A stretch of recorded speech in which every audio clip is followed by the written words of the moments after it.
Mawethu,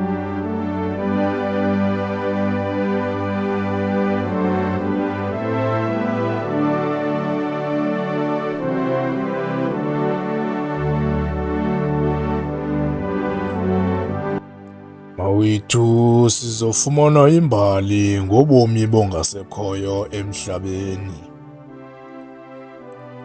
Le mbali ishicilelwe ngoVuyo Novelwano kwikhaya labangcwabi uOvayo Funeral Services, ibambisene nosapho lakwaNtozakhe.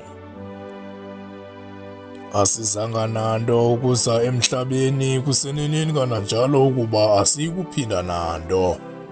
Umntu le nto izele ngumfazi, iintsuku zakhe zincinane emhlabeni. Uyabaleka njengesithunzi, abune njengetyatyambo. Mawethu, siyavakalisa ukuba akasekho emhlabeni umama uPhikiwe Ntozakhe.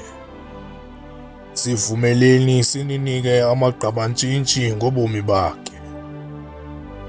Umama uPhikiwe Ntozakhe wazalwa ngomhla we-12 enyangeni yesithandathu ngonyaka ka-1954. Wazalelwa kwilali yaseMbandani.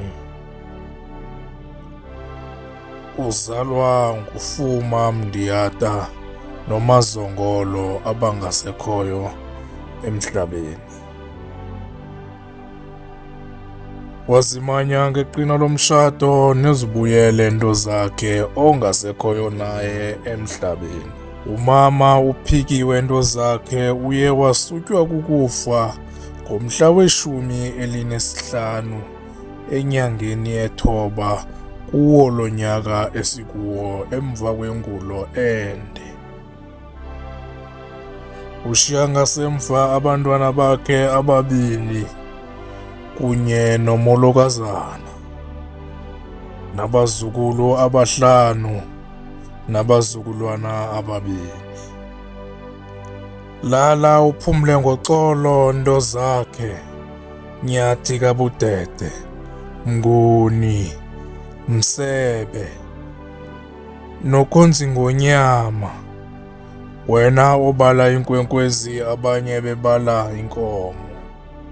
Sohlala sikuthanda kwaye sohlala sikukhumbula. Ugqantso ulufezile nomzamo omhle owuzamile. Amen.